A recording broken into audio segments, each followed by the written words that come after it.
à la crise ukrainienne. Elle devrait cette crise devrait dominer le sommet de La Haye où se trouve Barack Obama. Caroline de Camaret, on se demande si la Russie s'arrêtera à la Crimée, si elle n'a pas d'autres ambitions d'expansion. Quelles sont les craintes justement des pays voisins de la Russie? Alors parlons surtout de la Moldavie en ce moment, puisque l'armée russe a apparemment déployé d'importants effectifs à la frontière orientale de l'Ukraine et donc pourrait menacer la Transnistrie. C'est cette région russophone qui a fait sécession en 1992 à la suite d'une guerre. Donc c'est un conflit gelé depuis 20 ans et il y a un avertissement des forces de l'OTAN qui jugent qu'on ne connaît pas bien les intentions du Kremlin qui pourrait vouloir une opération par voie terrestre. Si on regarde la carte, les forces russes devraient traverser le sud de l'Ukraine en longeant la côte de la mer Noire.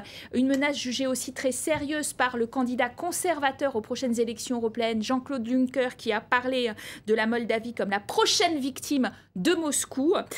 Il faut dire que la semaine dernière, le porte-parole du Parlement de Transnistrie avait demandé à la Russie de rattacher sa région, comme ça s'est passé en Crimée. Et du coup, eh bien, le président moldave, inquiet, avait demandé à l'Union européenne d'accélérer la signature de l'accord d'association. Pourquoi? Eh bien, parce que l'Union européenne n'a pas raté sur toute la ligne la signature de ces accords d'association. Non, elle a été empêchée de les signer avec la Biélorussie, l'Arménie, l'Azerbaïdjan, sous une pression de Moscou intense qui a refusé que ces pays soient dans la sphère d'influence européenne. Mais en revanche, elle l'a bien signé. Alors avec la Moldavie et la Géorgie. Et la Géorgie, comme par hasard aussi, c'est un autre conflit gelé depuis 2008, celui-là, rappelez-vous, avec une guerre éclair de Moscou qui a fait en sorte que les statuts de l'Ossétie du Sud et de l'Abkhazie sont devenus un peu flous.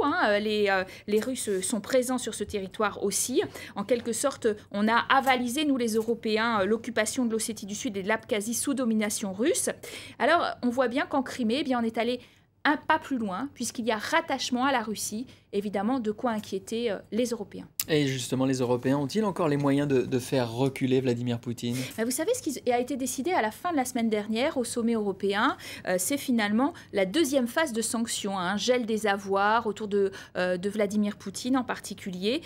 Les 28, on a l'impression qu'ils considèrent quand même un peu que la Crimée est perdue, mais ils veulent stopper l'avancée à l'Est. Et il a été très clairement dit, en particulier par les anciennes républiques de l'ex-URSS. Vous pensez aux Pays-Baltes, par exemple, très inquiets. Il a été dit qu'ils souhaitaient le survol par les avions français, qui sont apparemment au top là-dessus, de leur espace aérien pour vérifier qu'il n'y a pas de manœuvre russe. La Pologne a demandé ça aussi. Le ministre de la Défense polonais a demandé une présence renforcée des Américains en Pologne. Et d'ailleurs, le vice-président américain, Joe Biden, avait été en Pologne pour dire que oui, il y aura présence renforcée de l'OTAN, des Américains en Pologne, et qu'on allait déployer d'ici 2018 les éléments d'un bouclier anti-missile. C'est un projet républicain dont on voit qu'il est réinitialisé par ce parfum de guerre froide, concentré très fort, ce parfum de guerre froide qui pourrait conduire au 3e round de sanctions. L'Union européenne est en train de préparer, alors elles ne sont pas prêtes, c'est ce qui inquiète, elles ne sont pas prêtes, mais en train d'activer des sanctions économiques plus lourdes, comme des embargos, des gels des avoirs. En fait, l'idée, c'est de couper les investissements, de taper Vladimir Poutine au portefeuille et surtout son cercle pour qu'il ne puisse plus toujours plaider qu'il a une réussite économique et que c'est la prospérité par le pétrole et avec des visées expansionnistes néanmoins. L'exclusion du G8 de la Russie semble en marche.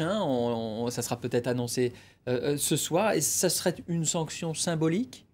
Alors justement, c'est vrai que vous savez qu'il y a un sommet à La Haye sur la sécurité militaire qui est en train de se transformer, sur la sécurité nucléaire bien sûr, qui est en train de se transformer peu à peu en sommet de l'exclusion du G8.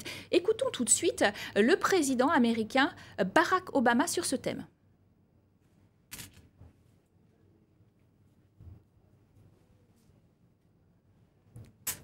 Alors si on peut l'écouter.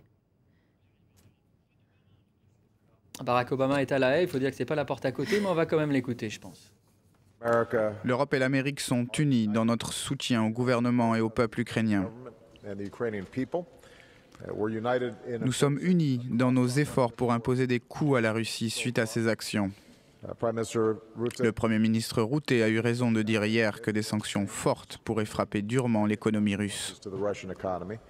Alors jusqu'à présent, on avait suspendu les préparations pour juin du sommet à Sotchi et on avait menacé un peu d'exclusion du G8 Vladimir Poutine. Et puis là, ça devient très sérieux. Peut-être que c'est pour ce soir même. Il y a réunion, en tout cas, du G7 qui réunit les 7 pays les plus industrialisés au niveau des chefs d'État et de gouvernement. C'est devenu le G8 en 98 où la Russie avait été accueillie dans le club, finalement, le club de la prospérité en quelque sorte. Et aujourd'hui, eh bien, on regarde du côté du Canada, de la France, de l'Allemagne, de l'Italie, du Japon, du Royaume-Uni et des États-Unis, on serait plutôt d'accord pour cette exclusion à cause de l'affaire ukrainienne. Oui, c'est hautement symbolique, mais en même temps, c'est un symbole que Vladimir Poutine ne souhaite pas trop voir, c'est-à-dire perdre la face à ses pairs en tant que pays riche, pays prospère. On l'a dit, c'est la prospérité du pétrole. Et donc, effectivement, ce serait pour ce soir et c'est à suivre, évidemment, à La Haye. Merci Caroline de Camaret. On suivra avec vous de près ce sommet de La Haye, largement consacré, vous le verrez, aux événements en Ukraine. Tout de suite, sans transition, l'actualité sur le net. On va parler des élections municipales avec, je crois, des selfies dans l'isoloir. Regardez.